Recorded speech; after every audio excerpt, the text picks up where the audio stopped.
Hello everyone, and welcome to New City Library's National Poetry Month celebration. I'm adult reference librarian Karen Ostertag, and I curate the library's paper poetry collection. For the month of April, I'll be reading a poem a week and sharing where you can find more like it. We'll also be posting short poems and excerpts on our Twitter, Facebook, and Instagram feeds throughout this month, so keep your eyes open. Today's poem is There Hot War by Iya Kiva. Is there hot war in the tap? Is there cold war in the tap? How is it that there's absolutely no war? It was promised for after lunch. We saw the announcement with our own eyes. War will arrive at 1400 hours. And it's already 3 hours without war, 6 hours without war. What if there's no war by the time night falls? We can't do laundry without war, can't make dinner, can't drink tea plain without war. And it's already 8 days without war. We smell bad. Our wives don't want to lie in bed with us. The children have forgotten to smile and complain. Why did we always think we'd never run out of war? Let's start visiting neighbors to borrow war on the other side of our green park. Start fearing to spill war in the road. Start considering life without war a temporary hardship.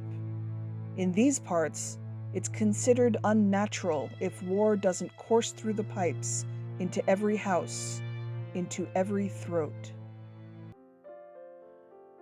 Today's reading was from Iya Kiva's collection A Little Further from Heaven, from selections appearing in the April 2018 issue of Asymptote, an award-winning online journal of world literature and translation.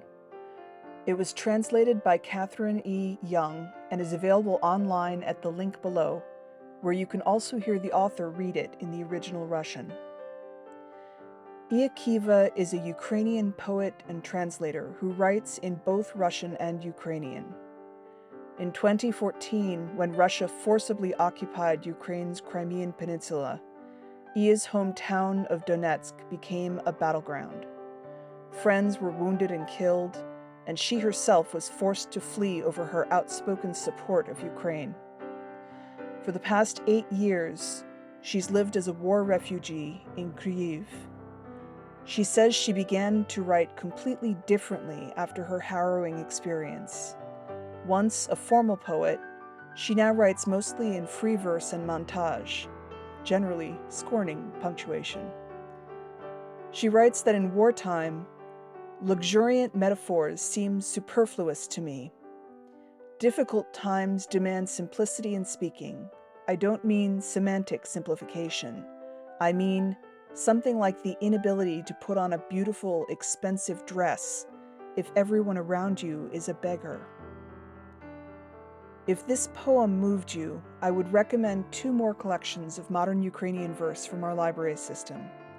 The first is Words for War, New Poems from Ukraine, available in print through our catalog.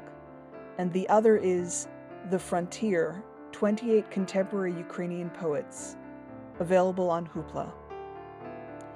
That's all for today. Tune in next week for another spoken poem, and check out our social media on Wednesdays, where we'll be keeping the poetry party going.